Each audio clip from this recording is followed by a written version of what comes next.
So here actually is my pickups from Japan. I went to Japan and South Korea, and while I was there, of course, I was gonna look at the game stores and like Akihabara and places like that, um, obviously.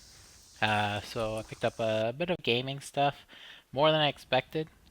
I didn't expect to pick up this much, but I was happy I did. I definitely got some interesting stuff. So let me just go through that real quick. Start here. I picked up two Super Famicom games, kind of complete in the box. These are about 1,000 yen ish. So, it's like 12. I think it was like 1,400. So it was like 12, 13 bucks, something like that. But I got a nice copy of Final Fantasy VI. Very cool box there. Yeah, basically, I just wanted to kind of have my favorite um, RPGs from that era. So it was very cool to find a nice box copy, and it wasn't terribly expensive. A boxed copy of Final Fantasy VI or 3 in the U.S. would be, way more than way more than that, $10, $13 that I spent on that. So very cool. That's mostly just a shelf piece. I'm probably not gonna play the Super Famicom version when I own the American version for my RPG. Definitely one of my favorites. Uh, Played this multiple times. Very cool box on this one. I really like and it has all the characters on the front there. Very cool. And this is similar, like, I'm pretty sure it was like 1,300 yen or something like that. Um, you can see the game there. No manual on this one, but that's okay, since I'm mostly just wanting it as kind of a display piece. Not too concerned. I'm not going for complete in box for all Super Famicom games. Above that, you'll see that I did pick up the PS Vita. It was kind of recommended. I know Metal Jesus Rocks had put out a video about that, about that you can pick up a PS Vita, get one of the colors that you don't normally see in the U.S., and it's perfectly compatible. I was able to start it up and choose English, and works great. Didn't get a box or anything. It just came in a bag, and I bought um, one of the PS Vita memory SD card memory cards with it as well. I didn't think it would be any cheaper in the U.S. because I know they're kind of expensive, so I just bought one with it while I was there. But very cool, and I got that nice red color. There's ones that have red on the front as well. I didn't find any like that, and I was kind of looking for a used one. It was about, let's see, it was about 10,000 yen, I believe. So it was about like $100 ish. So but I like the red color, so that's what I got. So along with that, I wanted to pick up, I kind of did a quick search since I was there. I was like, oh, what's some good Japan only RPG strategy games for the Vita? And here are two that was recommended, and I was able to find Tales of Innocence R, which I guess R I think is a revision of it. And apparently that didn't come out in the US, at least from what I found. And Luminous Arc Infinity, supposed to be also be very good. This looks like more of a tactical game. And I think the Tales game, of course, is like any other Tales game. Those are a little more expensive too. They're like, maybe like $15, $20 each or so. But it was worth it. Of course, I'm on vacation, so I had some spending money. But I was very happy to pick those up. They are in Japanese, so you don't have to find a translation or something like that, but that's not a big deal. I definitely wanted to pick up some stuff. And you'll see here that I kind of went a little crazy when it came to PS2. And the reason for that, I went there and I was like, oh, well, PS2, that's kind of the main system I'm collecting for. Maybe if I find one or two things, I'll pick it up. It might be fun. But the reason I picked up so many here, and I believe I have, yeah, I believe I have 12 PS2 games, is because of the prices. Like, the prices are so cheap on them. I was finding them for so cheap. And I was like, man, I should just pick these up. And these are all like RPG strategy games. So many that looked interesting. I was really happy about that. And so I just bought a whole bunch. And of course, that prompted me to buy a Japanese PS2 Slim. I was pretty lucky to find one. Of course, this was the big expense of that because this was about 77,000 yen, so it's like a little less than, it's like $70. You know, you can look up the current rate, but it's like roughly 100 yen for a dollar. Yeah, so I picked up a Japanese PS2. You can see there, NTSCJ, and the power plugs is supposed to be the same. I checked. Actually didn't have one, and they didn't have one there, so I ordered one. So if it doesn't work, I'm gonna be really sad, but but I'm sure it'll work fine. And you can see here, I actually bought some stickers to put on it as well. Usually I don't put stickers on consoles and stuff, but I figured for the Japanese one, I'll buy some stickers while I'm over there and put them on. Some rice, samurai guy, Japanese flag. That way I know for sure this is my Japanese PS2. So that'll be a lot of fun playing through that. And now I can actually play these without having to mod a PS2 or eventually buy one online. The first two here I think do have US releases from what I found, but I was just kind of buying what looked interesting. And the first few I bought, I wasn't really looking. I was just buying what looked cool. So of course, the first one I see here is the Wild Arms, the 5th Vanguard, and I think it is just Wild Arms 5 from what I found. And you look at the back there. But the main thing reason I bought it, is the price there. You can see it's 463 yen. So that's like around $4, and I was just kind of blown away because I guess it's more common over there. That's more of the kind of the genre they play, I guess. But it's still amazing to see a game like that to be $4 basically. So yeah, I definitely picked it up. Even if it's Wild Arms 5, that's fine because I spent $4. Whatever. This next one was another kind of pickup that looked cool. Soul Cradle. This one's kind of like a looks similar to like an Ogre Battle. Maybe not Ogre Battle as much as Advance Wars or something, where it has kind of like little armies on each side for the fights. So, but I think this did have a North American release as like Soul Nomad from what I found. But once again, look at the price, $232. I mean that's literally like $2. So if I saw any RPG for $2, I would buy it. It doesn't matter what it was. It's just so crazy.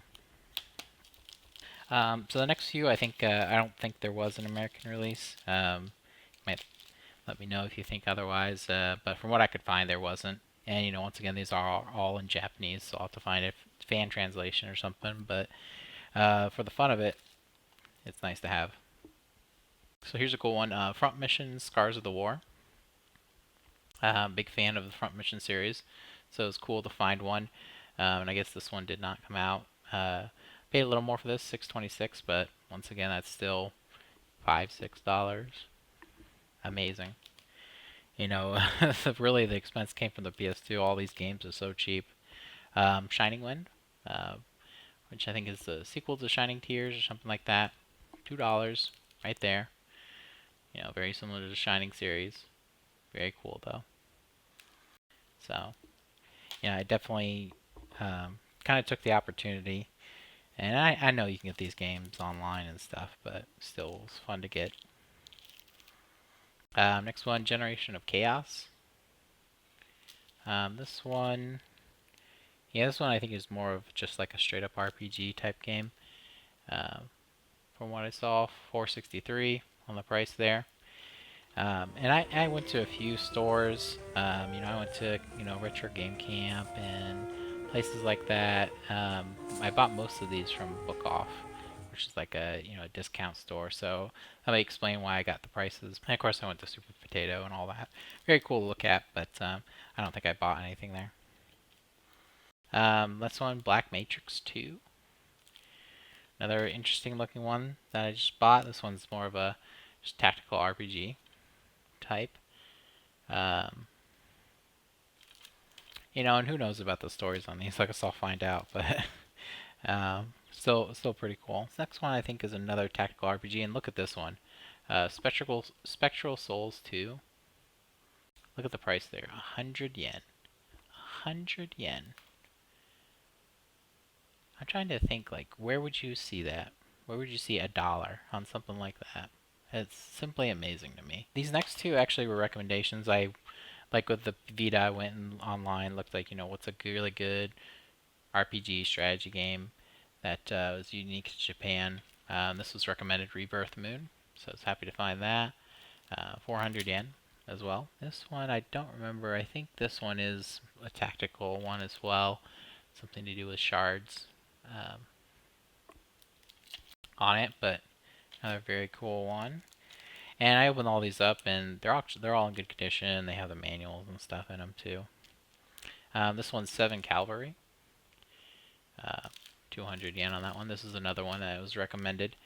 This one looks pretty fun. This definitely has an ogre battle look to it. If you look at some of the pictures there, it definitely looks like a ogre battle type game, which is great because I do love some ogre battle. And of course, I had to pick up some Super Robot Wars. These are all 400 apiece. But the PS2 era, I don't know if any of these came out in the US, but I got MX, Impact. Yep. They're cool. And Z. But once again, 400 yen. Like I don't know that I doubt it's changed that much, but go onto Google and type in 400 yen and see how much that was. It's just crazy how cheap these were. It really blew me away. So that was all the games and the systems and stuff. So that was good to find. Just as kind of merchandise, we went. My group kind of went to a few Final Fantasy cafes and stuff. So I did pick up a Red Mage Chocobo from Chocobo Mystery Dungeon. It's a nice little pickup. I also picked up a really cool teacup. I really like the look of it because it kind of has a Japan feel with Mount Fuji, and it has the airships and all that. Did some gachapon and did a Final Fantasy one. It was badges. I was hoping it was figures, but got a lightning badge there. Kirby set is like a little box where where you get a random figure, and this one was like ice with flavoring on it. So this one has a little Kirby and comes with tea and little star biscuits and stuff. I got some cool little pamphlets about Dragon Quest, some information on it. Those just came free from the game store. Here's one for Switch. Just has some Switch titles on it. Just some interesting stuff to pick up. We actually went. What's funny is we went to Tokyo National Museum and Three Kingdoms Unveiling the Story. They had like an exhibit that was more historical and everything. But the funny thing is that some of the merchandise really looks like the characters almost exactly from the Dynasty Warriors series. Like if you didn't tell me that this was a part of an actual exhibit, history exhibit, I would have said, oh look, it's a merchandise from Dynasty Warriors, because the characters look almost exactly as they do. So I bought the little keychain. I figured it was cool. They had a lot of Dynasty Warrior, Romance of the Three Kingdoms stuff. That was about like the TV show that was out, and there's a manga as well. But I thought that was cool because it looked almost exactly like how they do in Dynasty Warriors. So yeah, that was it. I'm happy to have a Vita. I didn't have one before, so that's nice to add to the collection. Getting the Japanese PS2 games. Not that I needed more PS2 games. I already have so many, but I'll have a lot of fun trying those out and translating them and stuff. As far as like Akihabara, being the game Mecha, it was interesting. The area around there, I was kind of surprised at how much of it is kind of pachinko parlors that has a lot of themed stuff for games and shows and stuff, and of course there's a lot of maid cafes, and there's some alleys where it's really just about that. But it was a great experience. I definitely enjoyed going through. I did look for U.S. games just by chance. I think one store I went to had some. but the prices were pretty high, as you might expect. Okay, so here's some quick pickups I found.